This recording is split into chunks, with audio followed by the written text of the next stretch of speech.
الرحمن الرحيم الحمد لله رب العالمين والصلاة والسلام على سيدنا وشفيعنا بالقاسم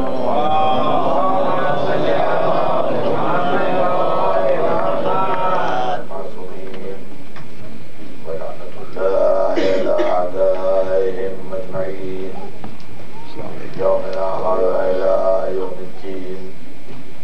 أما بعد فقد قال الله سبحانه تبارك وتعالى في كتابه المبين وهو أصدق الصادقين: لقد من الله على المؤمنين إذ بعث فيهم رسولا من أنفسهم يتلو عليهم آياته ويزكيهم ويعلمهم الكتاب والحكمة وإن كانوا من قبل لفي ضلال مبين. صلوات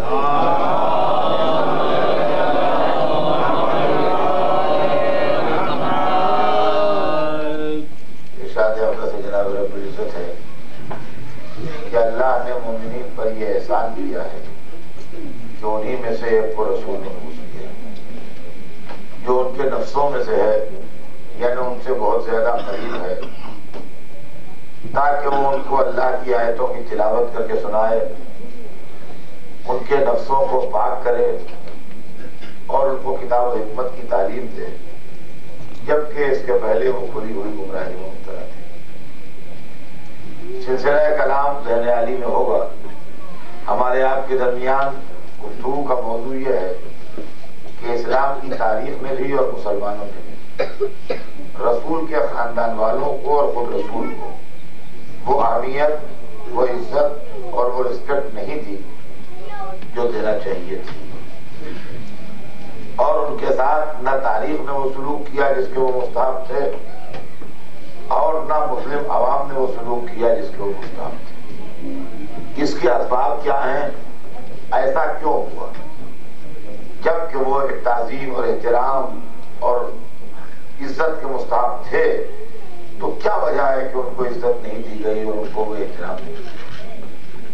اس کے سلسلے میں ایک پورا تاریخی پس منظر ہے، ہسٹوریکل بیک گراؤنڈ ہے۔ اس کو جب تک اسٹڈی نہ کر لیا جائے گا غور سے، اس وقت تک صحیح نتائج کے حاصل کرنے کے قابل ہم نہیں ہیں، صحیح نتیجہ ہم نہیں حاصل کریں گے۔ لہذا میں اس تاریخ کو آپ کے سامنے ایکسپلین کر رہا ہوں کہ جس تاریخ کے نتیجے میں یہ واقعات ہوئے۔ منزل و منزل میری گفتگو آگے بڑھ رہی ہے۔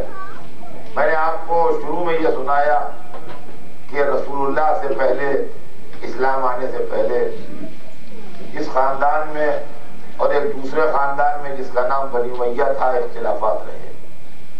رسول کا خاندان بنی ہاشم کہلاتا تھا، ان کے بزرگ حضرت ہاشم سے اور امیہ سے اختلافات رہے۔ پھر اس کے بعد رسول کے دادا جناب عبد المطلب سے اور امیہ کے فرزند حرب سے اختلافات رہے۔ پھر زمانہ آگے بڑھا، حرب کا بیٹا ابو سفیان ہوا، عبد المطلب کے بیٹے ابو طالب تھے۔ اسی زمانے میں اسلام آیا۔ وہ جھگڑا جو خاندانی جھگڑا تھا مذہبی جھگڑے کی شکل میں تبدیل ہو گیا۔ تمام بنی امیہ اسلام کے مخالف ہو گئے، تمام بنی ہاشم اسلام کے فیور میں رہے۔ اب وہ جھگڑا خاندانی جھگڑا نہ ہو کے مذہبی جھگڑے کی شکل اختیار کر لیا۔ 12 برس تک بنی امیہ نے بنی ہاشم کو مکے میں ستایا اور ان کے ماننے والوں پر، ان کے فالوورز پر اور خود ان پر بے انتہا ظلم کیے۔ بعد میں جب وہ ہجرت کر کے مائگریٹ کر کے مدینے چلے آئے تو بنی امیہ لشکر لے کے آتے رہے مدینے میں ان کو قتل کرنے کے لیے۔ چنانچہ پہلی لڑائی جو ہوئی وہ جنگ بدر کہلائی، دوسری لڑائی جو ہوئی وہ جنگ احد کہلائی۔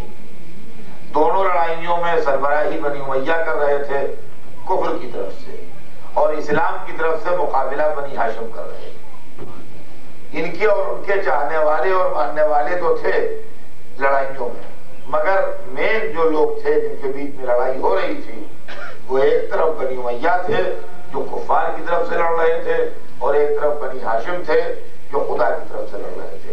اس لیے کہ رسول بنی ہاشم میں تھا اور جھٹلانے والے بنی امیہ میں تھے۔ یہاں تک آج کے بیان کا خلاصہ کل تک جو میں نے پڑھا تھا اس کی سمری اور اس کا جسم میں نے آپ کو چند جملوں میں سنا دیا. اب اس کے بعد میرا آج کا بیان شروع ہوتا ہے. کل بات یہاں تک پہنچی تھی کہ کفار جنگ احد میں بھی کامیابی حاصل نہ کر سکے. وقتی طور سے انہوں نے کچھ جذباتی کامیابی حاصل کی کچھ مسلمانوں کو قتل کر کے، اور وہ بھی اس لیے کہ مسلمانوں کی اپنی غلطی کی وجہ سے لڑائی کا نقشہ بگڑا تھا. مگر نتیجے کے طور پر کوئی کامیابی اس لیے نہ حاصل ہو سکی کہ رسول بھی زندہ رہے اور علی بھی زندہ رہے. تو جب کافر پلٹے تو انہوں نے سوچا کہ کچھ حاصل تو ہوا نہیں ہمیں. یہ ٹھیک ہے کہ ہم نے آج مسلمان کچھ زیادہ مار لیے، مگر جو مسلمان بناتے ہیں وہ تو زندہ ہے. جتنے ہم نے مارے ہیں وہ 4 دن میں اس سے دونے بنا دیتے. کوئی فائدہ تو ہوا نہیں ہمیں. تو کافر مایوس ہی پلٹے اور اب انہوں نے اپنی اسٹریٹجی بدلی. انہوں نے تمام عرب کے قبائل میں گھوم کے یہ کوشش شروع کی کہ دیکھو آپسی اختلاف جو ہے وہ بعد میں بھی طے ہوتے رہیں گے، ان کے طے ہونے کا وقت بعد میں بھی ہے. ابھی جو ہمارا کامن اینیمی ہے اسلام، اس کا چراغ بجھاؤ پہلے، اس کے بعد ہمارے آپسی جھگڑے تو چلا کرتے ہیں وہ چلا کریں گے اور اس کو دیکھیں گے کیسے اس کو حل کرنا ہے. لیکن اس مشترکہ دشمن کا پہلے مقابلہ کرو جس کا نام اسلام ہے. چنانچہ انہوں نے تمام اینٹی اسلام گروہوں کو ایک کیا. جو بھی مسلمان نہیں تھا اس کو کفر کے نام پر، بتوں کے نام پر، بت پرستی کے نام پر انہوں نے یونائٹ کیا اور ایک یونائٹڈ فرنٹ بنایا اسلام کے خلاف. اسی لیے تیسری لڑائی کو جنگ احزاب کہا گیا. احزاب جمع حزب، احزاب پلورل ہے، اس کا سنگولر جو ہے وہ حزب ہے. حزب کے معنی ہے گروہ، یعنی وہ تمام گروہ جو اینٹی اسلام ہے وہ سب ایک ہو گئے رسول اللہ کے خلاف. تو جنگ احزاب جو ہوئی وہ تمام اسلام کے خلاف گروہ جو تھے وہ ایک ہو گئے کہ ہم پہلے اسلام کو مٹا دیں، اس کے بعد آگے بڑھیں گے، اس کے بعد کوئی قدم اٹھائیں گے. اور اسلام کو مٹانے کے واسطے یہ تمام گروہ جب یکجا ہو گئے تو اب ایک تیسرا سوال اٹھا اور وہ یہ اٹھا کہ علی کا کیا انتظام. اس لیے کہ 2 لڑائیوں میں انہوں نے بقیہ مسلمانوں کے دست و بازو آزما لیے، لیکن ہر مرتبہ ان کا کام بگڑا علی کی وجہ سے. بدر میں ان کو اتنی شرمناک شکست نہ ہوتی اگر علی نہ ہوتے. احد میں ان کا کام بن گیا تھا، یہ رسول اللہ تک پہنچ گئے تھے. ان کا تو بس آدھے منٹ چند سیکنڈ کی دیر تھی، اگر علی نہ آ جاتے تو ہم نے مار لیا تھا. مگر وہ علی آ گئے اس لیے سب کام بگڑ گیا. نعرہ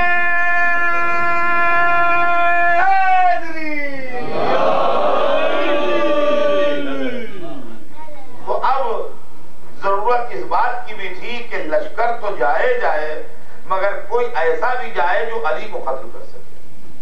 چنانچہ اس کے واسطے پورے عرب بھر میں بڑے پیمانے کے اوپر پہلوان ڈھونڈا گیا اور وہ عمرو ابن عبد ود نکلا کہ جو علی کو مار سکتا ہے.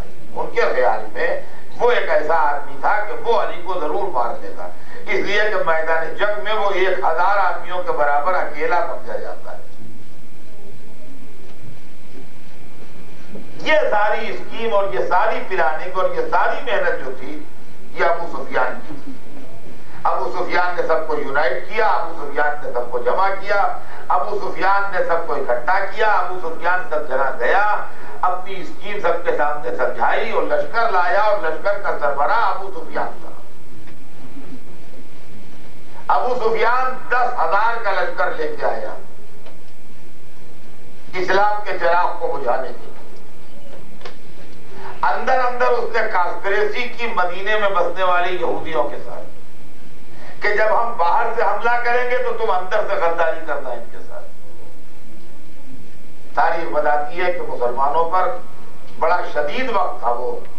مجھے لڑائیاں نہیں پڑھنا ہے، میں تو آپ کو صرف تاریخ کی جھلکیاں دکھا رہا ہوں.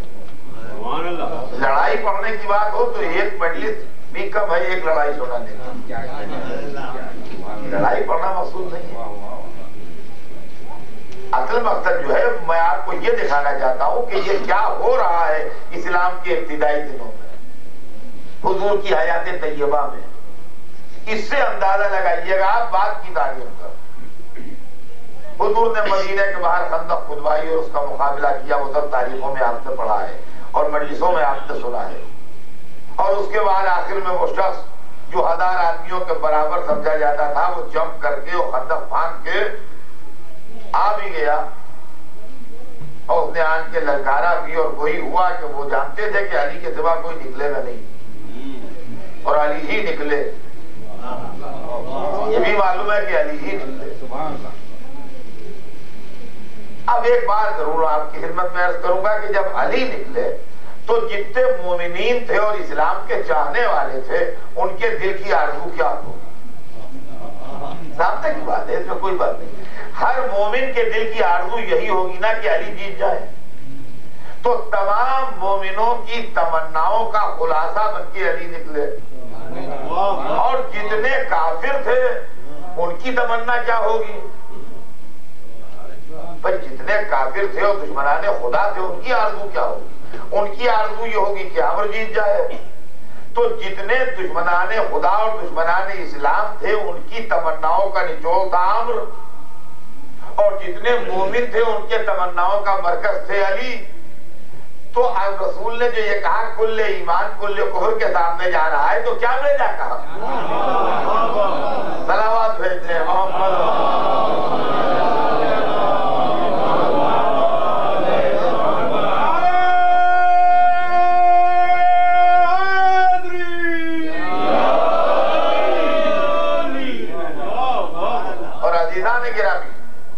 یہ بھی آپ کی خدمت میں عرض کر دوں کہ اس لڑائی میں مولا نے خالی تلوار ہی نہیں چلائی بلکہ اسلامی لڑائی کا معیار بھی بتایا.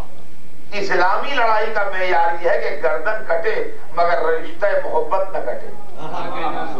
یہ ہر ایک کے بس کی بات نہیں ہے کہ اس کا ہاتھ اتنا نازک اور اتنا سبک ہو کہ گردن تو کاٹ دے مگر رشتہ محبت نہ کٹنے پائے. علی نے میدان خندق میں گردن کاٹی مگر محبت کے رشتے نہیں کٹنے دیا اور اسلامی لڑائی کا معیار بھی بتایا کہ کیا ہے. یہ بھی ایک مسئلہ ہے عزیزان گرامی. کیا بتاؤں، چند مجلسوں میں اتنا یہ سب چیزیں ایکسپریس نہیں کی جا سکتی، بیان نہیں کی جا سکتی. اصل مسئلہ کیا ہے کہ دشمنان اسلام نے اسلام کی تاریخ کو بگاڑا اور اس کے اندر ایسے ایسے نقطے رکھے ہیں کہ جس کو مسلمان تو عقیدت کی نگاہوں سے پڑھتے ہیں، ان کو کچھ دکھائی نہیں دیتا. اس لیے کہ اگر ان کو دکھائی دیتا ہوتا تو علی اور غیر علی کا فرق پہلے ہی سمجھ گئے ہوتے. تو یہ تو بیچارے نابینا ہیں، ان کو علی اور غیر علی میں فرق نہیں نظر آتا، حسین و یزید میں فرق سمجھ میں نہیں آتا. تو یہ تو نابینا ہے، نابینا سے شکوہ کرنا بیکار ہے. اور فرمایا لیکن جن کی آنکھیں ہیں تاریخ میں انہوں نے ایسی گڑبڑ کی ہے کہ اس کے نتیجے میں غیر جو ہے وہ اس سے غلط فائدہ اٹھاتے ہیں اور بعد میں مسلمان بگڑتے ہیں. فلاں نے یہ لکھ دیا، فلاں نے یہ کتاب لکھ دی، فلاں نے یہ مضمون لکھ دیا، فلاں نے یہ ہمارے خلاف کر دیا، فلاں نے یہ ہماروں پر حملہ کر دیا. بعد میں کہتے ہیں جی آپ ہی کیا سے تو لائے ہیں، آپ بگڑتے کس بات پر ہیں؟ فرمایا نے تو اسلام کی تاریخوں میں جو چیزیں ہیں اگر میں اس کی تفصیل آپ کو سنانا شروع کروں تو اس کے لیے ایک اشرا نہیں اشرے درکار ہیں. اور پھر اس کے علاوہ مجلس میں ایک خاص کیف ہوتا ہے اور ایک موضوع ہوتا ہے اور وہ کوئی سیمینار یا کوئی یونیورسٹی کا لیکچر ہو جس کے اندر وہ تو ایک دم خوش ٹاپک ہے، ٹیکنیکل ٹاپک ہے وہ کہ کہاں وہاں پر کیا کیا گڑبڑ ہو رہی ہے اور کیا ہو رہا ہے. تو اس لیے وہ بھی مجلسوں میں اور ہمایا آپ نے. لیکن ایسا ہوتا ہے جیسے جنگ بدر تھی تو جنگ بدر کے اندر انہوں نے یہ ٹچ دیا کہ وہ تو ابو سفیان کا قافلہ لوٹنے کے لیے رسول اللہ جا رہے تھے، یعنی معاذ اللہ قذافی کرنے جا رہے تھے لڑائی میں. لیکن انصاف سے بتائیے کہ جب ابو سفیان کا بیٹا تاریخ لکھوا رہا ہوگا تو کون سی تاریخ لکھی جائے گی؟ یہ بھی سوچیے آپ اور اس کو بھی انصاف کیجئے. لوگ آنکھوں پردے ڈال لیتے ہیں عقیدت کے اور اس کے بعد پڑھنا شروع کرتے ہیں. مجھے موقع ملا تو میں آپ کو 3 مجلسوں میں جو مجھے پڑھنا ہے یہ سارے مسائل مجھے آپ کو سنانا ہے اور جلدی جلدی سنانا ہے. تو میں اس فکر میں ہوں کہ میرے بیان کی سیٹنگ بگڑنے نہ پائے. یہ بہت سے واقعات چونکہ ہیں لہذا ٹریفک جام نہ ہو جائے، بس یہ پریشانی ہوتی ہے، اور ورنہ کوئی مسئلہ نہیں.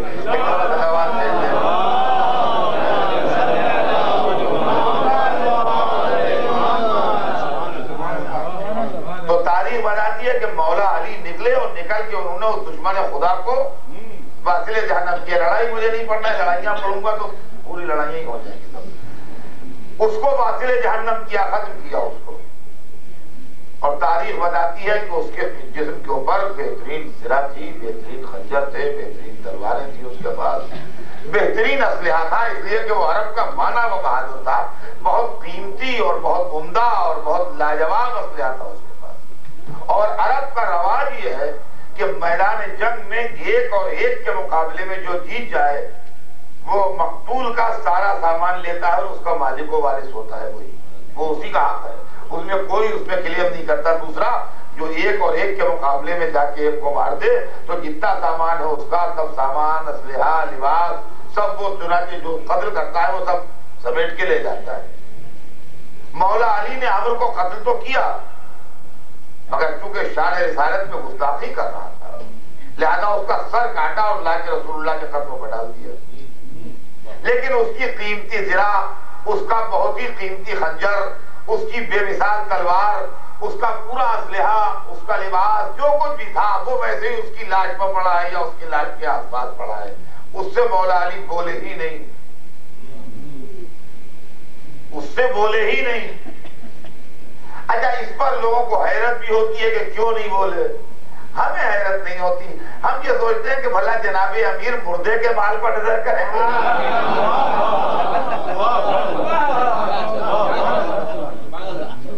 اور اب اس کے بعد میدان جنگ میں اس کی بہن آئی. بہرحال وہ کافر تھا مگر بہادر آدمی تھا، بہادر خاندان کا تھا، تو بہن بھی اس کی اسی خاندان کی تھی، بہادر خاندان کی تھی. وہ آئی آ کے اس نے دیکھا اور گھوم گھوم کے میت کو بار بار دیکھتی رہی. اور جب وہاں سے چلی تو بھائی کے قاتل کی شان میں قصیدہ پڑھتی تھی کہ بھائی تیرا مرنا ایسا تھا کہ بہن زندگی بھر روتی، مگر لاش کو دیکھ کے تسکین ہو گئی کہ تیرا قاتل کوئی شریف النسب اور بہادر ہے جس نے تجھے قتل تو کیا مگر تیری میت کی توہین نہیں کی. اور اے بھائی بہادر کے ہاتھوں بہادر کا مارا جانا عیب نہیں ہے، یہ تو لڑائی کا ہوتا ہے. وہ بہادر ٹکرائیں گے، ایک مارا جائے گا، ایک قاتل ہوگا، ایک مقتول ہوگا، یہ تو ہوتا رہتا ہے. یہ کوئی نئی بات نہیں ہے. لیکن اس نے تیری میت کی کوئی انسلٹ نہیں کی. تو عزیزان گرامی یہ ہے اسلام کی تلوار چلانے کا طریقہ کہ جہاں تلوار چلتی ہے مگر میت کی توہین نہیں ہوتی اور رگ محبت نہیں کرتی. جب عمرو مارا گیا تو کافر مایوس ہو کے بھاگ نکلے. جنگ خندق کا انجام بھی کافروں کے خلاف گیا اور ابو سفیان ہمت ہار گیا. یہ اس کی آخری کوشش تھی. اب اس نے سازشیں کی، سامنے نہیں آیا. یہ تیسری لڑائی تھی جس میں کھل کے سامنے آیا تھا. اب اس لڑائی کے بعد وہ واپس چلا گیا. اب اس نے خیبر کی یہودیوں کو اونچا کیا اور وہاں لڑائی ہوئی. لیکن خیبر کے یہودیوں کو اونچا کرنے والا ابو سفیان تھا. خیبر کے معاملے میں سیدھے سیدھے سامنے نہیں تھا ابو سفیان. خیبر کے یہودیوں کو سپورٹ دے رہا تھا، ان کے ساتھ مل کے سازش کر رہا تھا، ان کو مشورے دے رہا تھا، یہ سب کام کر رہا تھا. لیکن لڑنے والے جو تھے سامنے وہ خیبر والے تھے، ابو سفیان. پھر ابو سفیان نے رسول اللہ کا راستہ روکا جس وقت آپ حدیبیہ کے موقع کے اوپر عمرہ کرنے کے لیے تشریف لے.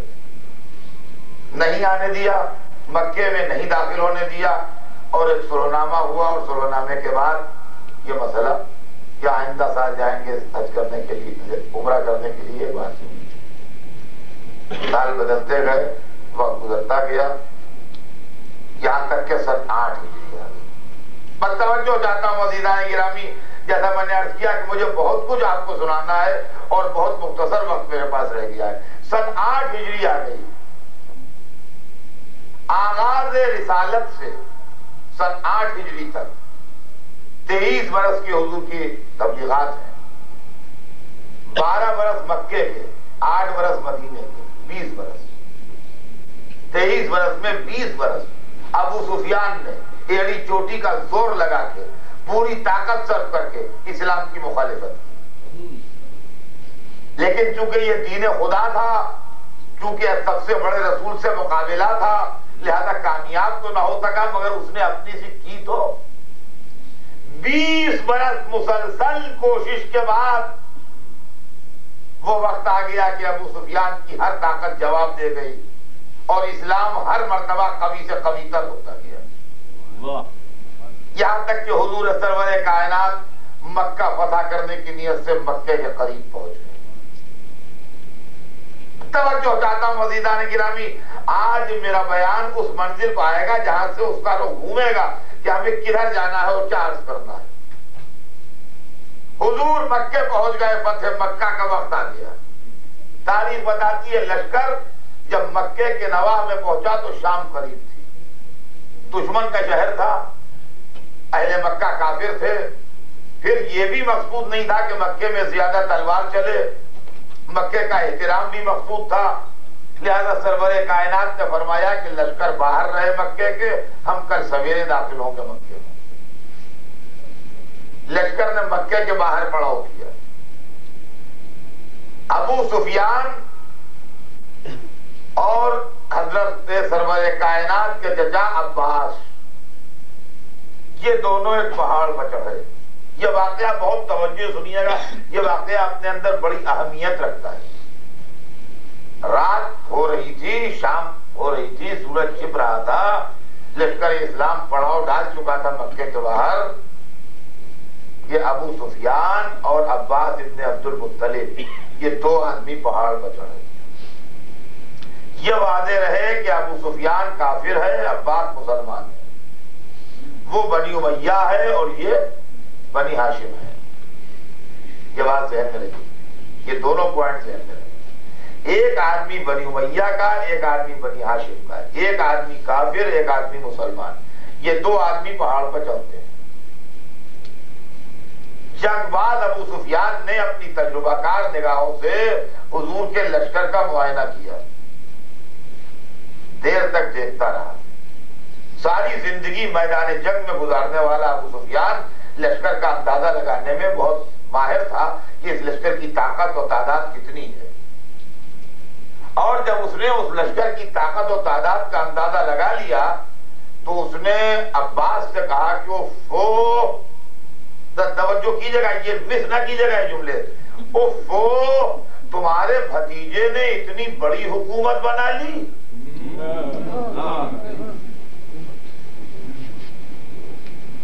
دیکھیے غور کیجیے گا، اس کی بڑا امپارٹنٹ ہے معاملہ یہاں کے اوپر، اس کو مس نہ کیجیے گا نواب سے۔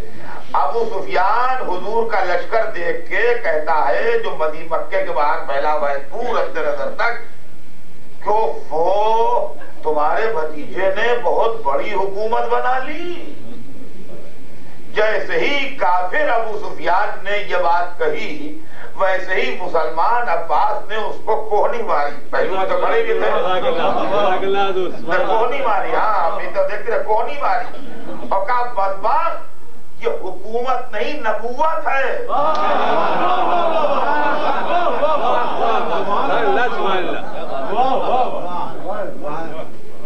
توجہ چاہتا ہوں عزیزان گرامی،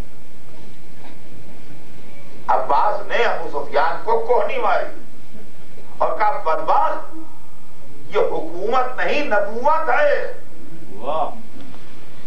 سن لیا آپ نے دونوں کا نظریہ، بنی امیہ کا نظریہ ہے یہ حکومت ہے، بنی ہاشم کا نظریہ ہے یہ نبوت ہے، کافر کا نظریہ ہے یہ حکومت ہے، مسلمان کا نظریہ ہے یہ نبوت ہے۔ رات کو ابھی سب خیریت ہے، رات کو ابھی سب خیریت ہے، اس لیے کہ حکومت کہنے والا کافر ہے، نبوت کہنے والا مسلمان ہے۔ ابھی تک سب خیریت ہے اسلام میں، اس لیے کہ دونوں کے مذہب و مسلک الگ ہے، جو حکومت کہہ رہا ہے وہ کافر ہے، جو نبوت کہہ رہا ہے وہ مسلمان ہے۔ سویرے غضب ہو گیا، توجہ چاہتا ہوں عزیزان گرامی، سویرے غضب ہو گیا،